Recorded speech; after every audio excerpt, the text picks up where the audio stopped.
Speak now to Gareth Prince. He is the Chairperson of Cannabis Development Council of South Africa. Mr. Prince, once again, thank you very much for joining us. Let's start with some context into this group. What should we understand about their resistance? Very good afternoon to you and all of your listeners.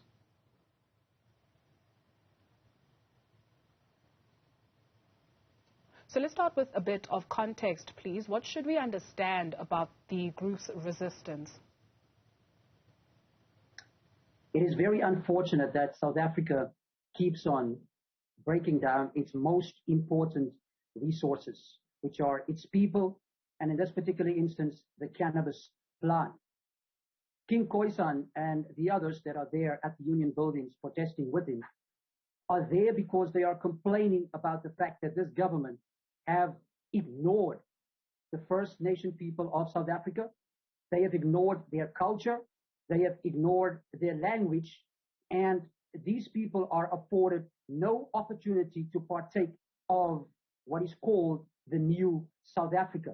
And what is really sad is the fact that our police still chose to come in there and to use our society's most extreme sanction, which is arrest, and to destroy the cannabis plants that King Khoisan and others have been planting there for the past 3 years.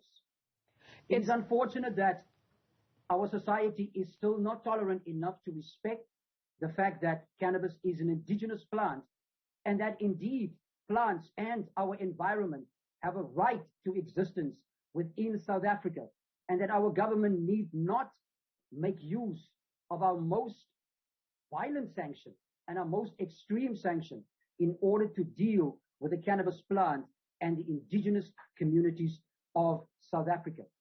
What South Africans need to understand is that our society is now a constitutional democracy. We are no longer a police state. That is why the state cannot simply make use of the police to address the concerns that we have in our society. And the issue of substance use and abuse is most definitely not an issue that must be regulated by the police. So the fact that this extreme sanction has been used against King Khoisan and the other Khoi and Sans that are there at the Union buildings is really deplorable, and it is not acceptable in our society. We need to change this conversation, especially in light of the fact that South Africa now has a cannabis master plan. We have stated our intention to work with the cannabis plant, but yet we saw police officials viciously and violently destroying trees. In a country where we celebrate an Arbor Week from the 1st to the 8th of September every year, our government are still destroying the king and queens amongst trees in our country. That is a contradiction. This group, we understand it, that they have been protesting outside the Union building since 2018. What's at the heart of their call? Recognition and acceptance. That is what the Khoi and the San and the indigenous people of South Africa want. We want to be part of the solution of South Africa. We are not a part of the problem. We are a part of the solution. There can be no justice for the people of South Africa if there's no justice for the First Nation people of this country.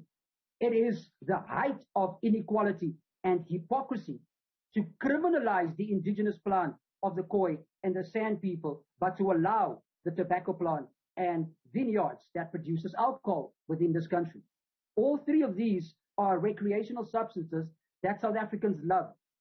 But the group of people that choose to make use of cannabis, they are the ones that have to go to jail and that run the risk of being arrested, whereas tobacco and alcohol are allowed to be sold all over spaza shops and shebeens within South Africa, and the people that sell them, they are not subject to arrest like King Khoisan, the Rastafarians, and other people who want to make use of cannabis within our society. Why is it that these communities must face arrest, but others are allowed to lubricate the wheels of commerce within this country? So the government are the ones that needs to make provision in order to protect this marginalized group, the Khoi and the San. They need to protect the Rastafari and the traditional healers within this country who work with cannabis. It is a shame that 3 years after the Constitutional Court judgment, that we are nowhere close having a cannabis bill that is acceptable to all of the people within South Africa. We are nowhere close towards having an economical plan for cannabis, whereby those people that have suffered as a result of their association with the plant can have an opportunity to improve their lives. Mr. People Prince, must accept and remember that cannabis is rooted in the soil, the culture, the customs, and the commerce of South Africa. And before the colonial advent, we had a booming trade in cannabis in this country. Why is it that 27 years into our democracy, that we still haven't recognized the customary and the cultural and the commercial nature of cannabis within our country? Why is it that the government haven't come to the aid of the vulnerable and the marginalized cannabis community? Mr. Prince, there are two schools of thought on this, right? Especially the issue of King Khoisan, South Africa.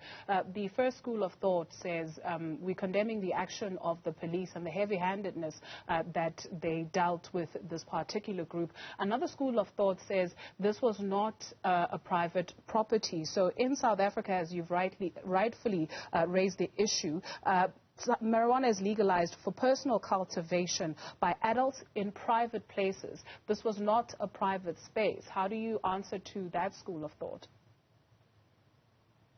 King Khoisan and the other members have been living there for the past 3 years.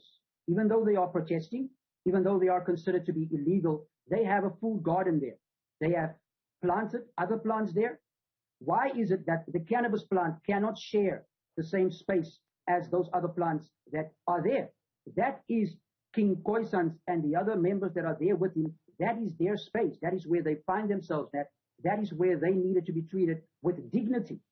But one thing that is seldomly factored into the cannabis debate is the right of the cannabis tree itself. The right of the cannabis tree to have a legal existence within South Africa and to be free from state or public violence. The reality is that the plants were here before us, and it is our duty to ensure that no unnecessary violence is visited upon any species within this country. The Bill of Rights do not only guarantee the rights of human beings, we also guarantee the rights of animals.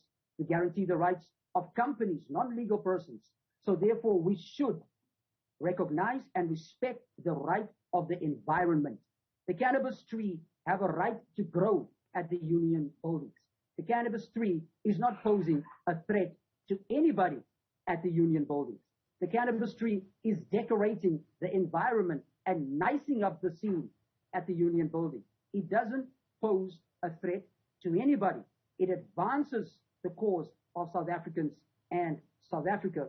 It doesn't debilitate or inhibit that cause. Therefore, the cannabis plant have a right to exist, and King Khoisan and the other members that are there protesting, they have a right to raise their grievance. We have tried the other means, the legal means, but we are ignored by our government. They have chosen a peaceful manner of protest, but yet they were treated in a very violent manner for no good reason at all. Who is King Khoisan dealing to at the union buildings? He is accused of dealing because he's planting trees. That is as what is unacceptable and unconscionable in a society where cannabis is an indigenous plant.